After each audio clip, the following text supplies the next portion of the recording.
All right, so moving forward, now it's time for another keynote session. The topic is going to be transforming talent with emerging technologies, navigating the future of workforce development.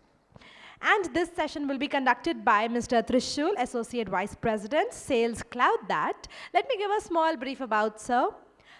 Mr. Trishul is a seasoned business leader with over 15 years of extensive experience in business development and strategy, primarily in the edtech sector. As the Associate Vice President at CloudThat, he plays a key role in driving B2B growth, demand generation, and delivering enterprise learning solutions tailored to the unique needs of global capability centers and large organizations. With this, ladies and gentlemen, let's welcome Mr. Trishul, Associate Vice President, Sales CloudThat. All rise with some energy. Come on, everyone. Thank you. I hope I'm audible. Wonderful. So how many of you truly believe L&D is not just about training employees? Please raise your hand. Wonderful. So let's do this one last time. How many of you actually believe India as a country can become #1 economy in the world in the future? Great. So we are going to talk about transforming talent with emerging technologies, navigating the future of workforce development. So my name is Trishul. I come with 16 years of work experience. I've worked all my life coordinating and discussing strategies with L&Ds, procurement, and business leaders. So over the years, what I understood was it's not about offering what a company has. It's about offering what the client needs. So that is what I learned throughout my experience. So that is what CloudThat as a company does. So CloudThat is a 13-plus-year-old organization. So we are into training and consulting. So we have 13-plus years of experience doing business. We work with most of the Fortune 500 companies, GCCs, SMEs, and startups. So we have trained over 850,000 learners. And our consulting team has delivered 350-plus projects. And we have delivered over 600-plus cloud certifications. And we serve over 30 different countries headquartered in Bengaluru. And we have 7 different office locations. So we take pride in becoming authorized training partners of Microsoft, AWS Premier Tier Consulting Partner, AWS Authorized Training Partner, Google Cloud Partner, HPE, and Databricks. And over the last 8 years, we have won 12 awards, and we are very proud to say we are the only company in the world to win 3 awards in the same year. 1 from Microsoft, 1 from AWS, and 1 from Google. And we also take a pride to say recently Microsoft did a survey of top 100 MCT trainers. MCT stands for Microsoft Certified Trainers. 20%, that is 20 trainers, are from CloudThat, and we are very proud about it. So that is definitely not me. So this gentleman right here is Puneet Chandok, who is the president and business head of Microsoft India and South Asia. This is one of his slides where he presented in one of the big conferences and happened in US. And if you look at it, it's just incredible. It just blew my mind. And I thought I'm going to take this opportunity to share this slide with you. He talks about no longer just incredible India, but also credible India. So he talks about demand lens, supply chains, and global impact. So if you look at this, 7,000 enterprises, 99,000 startups, and 60 GenAI startups and 100 unicorns. And if you look at the MSME, 60 million. So this is the potential India as a country has. When you talk about supply lens, 215,000 students are graduated every year out of computer science. And 7.7 billion AI investments over 10 years is what is projected. And 16% of global AI talent will be from India. And if you talk about global impact, 25% of addition of new workforce will be from India. So that gives us a clear vision of how we are going to become world's #1 economy. So today I want to take this moment and talk about Vikshit Bharat. So most of you are aware about the mission or a vision government of India has, in becoming world's #1 economy in the world, right? So this is the current statistics. US followed by China, Germany, and India recently overtook Japan. And I'm sure in the next 2 to 3 years, we are going to be world's 3rd largest economy. And if you look at the stats here, right, so up to 2 trillion from data and AI innovation. So as of today's economy, up to 50%, close to 50%, will be the contribution only from data and AI innovation.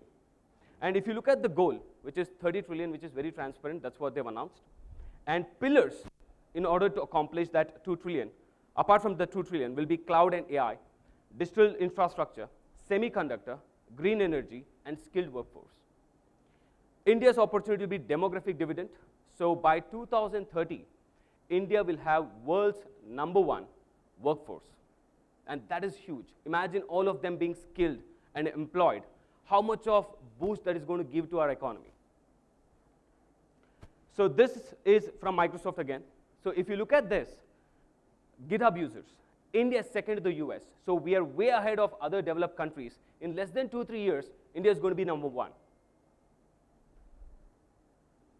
And I want to talk about GenAI projects. So GenAI is a buzzword, right? So currently people are already talking about agentic AI, 23 AI. So who knows, in the next 3 months or 6 months, GenAI is no longer hot.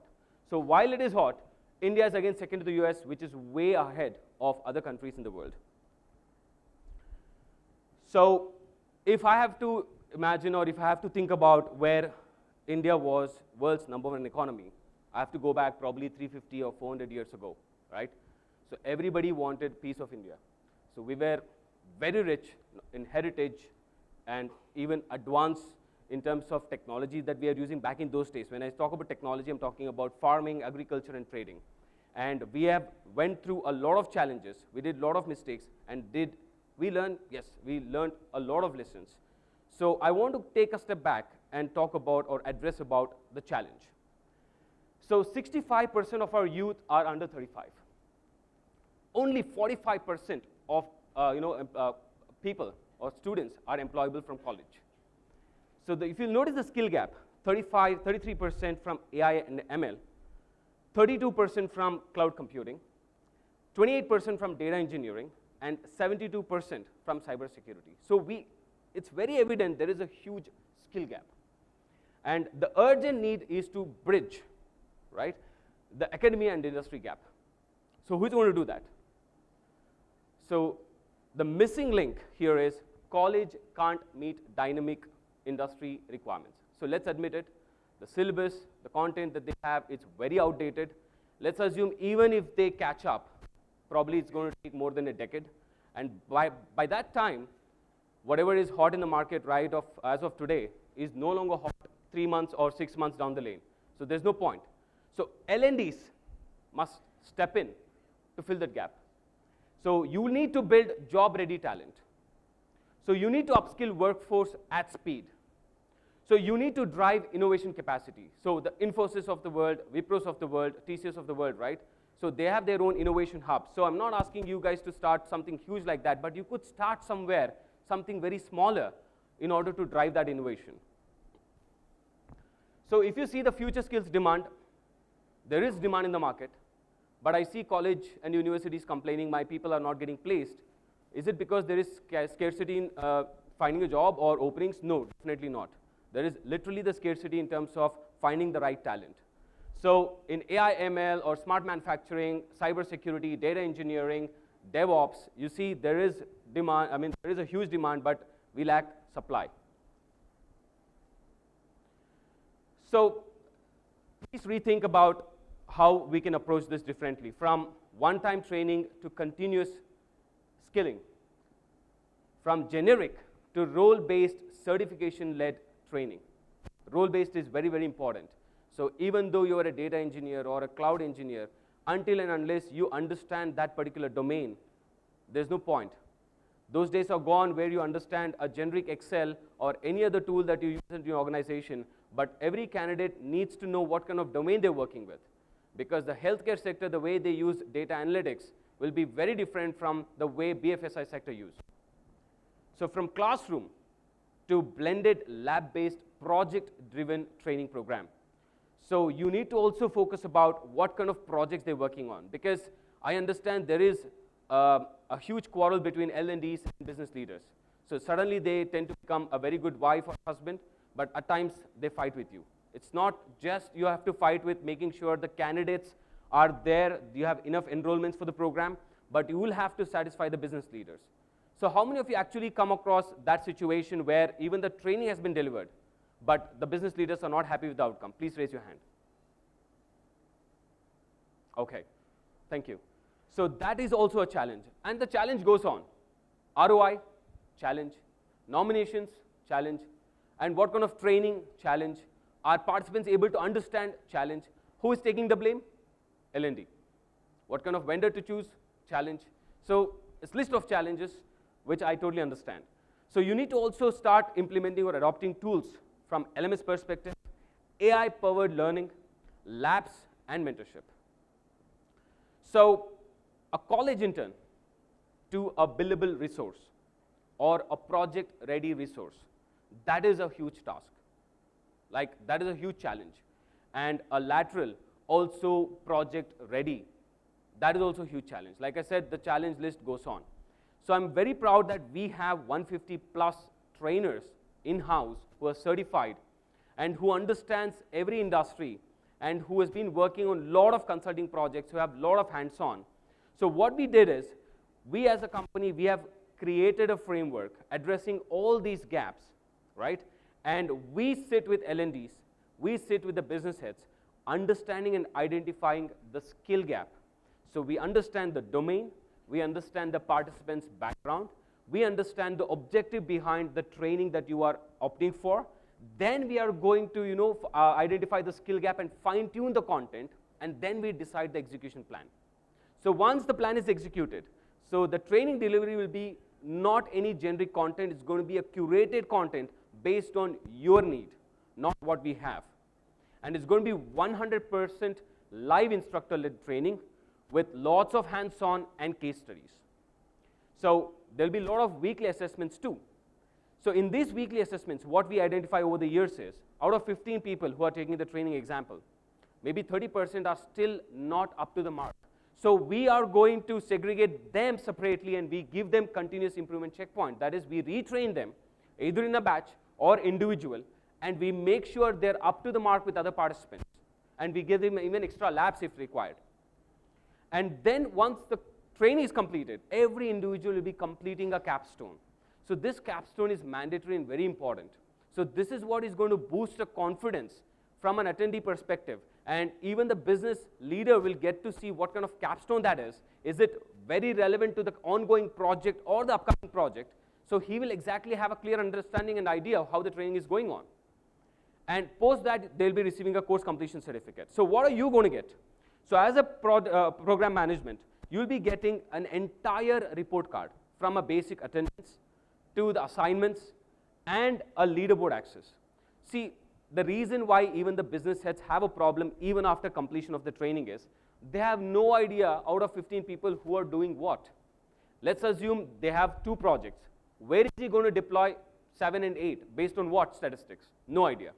So this leaderboard access is going to give you the power as well as your business head to identify who are those top 5, mid 5, and the last 5. So this is going to give him an exact idea who he wants to deploy on what project. So this leaderboard access has been very, very actively playing a very good role with these companies, Tech Mahindra, Genpact, Zensar, and etc., who have been working with CloudThat for years now, and where we have been delivering capability development framework for these companies. And we have trained over 30,000 plus students so far. Finally, post-training support. I take pride in saying we are the only company to provide post-completion training support, because we leverage that 150 trainers in-house that we have. So we are going to dedicate 2 hours only for your company for the next 30 days. So your participants, even after completion of the training, it could be from cracking the certification exam, or it could be with regards to assignment, or it could be with regards to ongoing project. Whatever the tools that they learned, our trainers are more than happy to answer their doubts and help them or retrain them. So every enterprise in my opinion, should have a learning for growth charter. So you need to come up with an idea. You need to make sure your employees are skilled. You need to make sure they are getting enough tools to make that training a reality. So treat L&D a board level agenda. And when I started my presentation, I asked you guys if you think L&D is only about training folks. Most of you agreed. You're absolutely right. So you are a board because you are directly responsible in the company's growth and innovation. So business heads, they come to L&D. The C-level executives, they come to L&D if they have to train their folks because you are directly impacting the board. Partner to co-build a Vikshit workforce. So partner with company like Accenture, TCS, CloudThat in order to make that vision possible. So think about it. How are you going to train 10,000 professionals in the next 5 years? Do you have an idea? Do you have a strategy? So if you do have an idea, do exchange with us. Or if you need a strategy, please do meet with us. We have a booth right outside the boardroom. So we have folks with us, my colleagues. We'd love to have an opportunity to have one-on-one, have a small chat, and come up with a strategy. So finally, I would like to say, let's build a future-ready India together. Thank you. So I still have time. Any questions are welcome. Or was my presentation so good that you guys have no questions at all? So I take that as a compliment. Any questions? No. Okay. So before I wind up, I just have one thing to say. Udemy, everybody in the room is aware about Udemy. How are we different? I mean, you have a lot of users, yearly ones, you renew it, everybody have access, you give an assignment, they just have to watch the video. It's very easy, I do admit. But is there a huge challenge in it? Yes. It's not inclined towards your project. It's not inclined towards your domain. It's a generic program. So there is no Q&A, there is no doubt clearing session, there is no curated content, it is just generic. YouTube has plenty of generic content available for free. So you need to take a step back and give importance to live instructor-led training because that is only going to give 100% outcome to your objective. Thank you so much. Thank you so much. Yeah. Everyone, let's give Sir a huge round of applause. Thanks for such an insightful session. And may I invite Ms. Seema M., Head Talent Management and Learning and Development, DTDC Express Limited. Ma'am, please join in and present a small token of appreciation to Mr. Trishul for their presence here today and for sharing their knowledge with us. Thank you so much for joining in. Let's give a huge round of applause, everyone. Come on.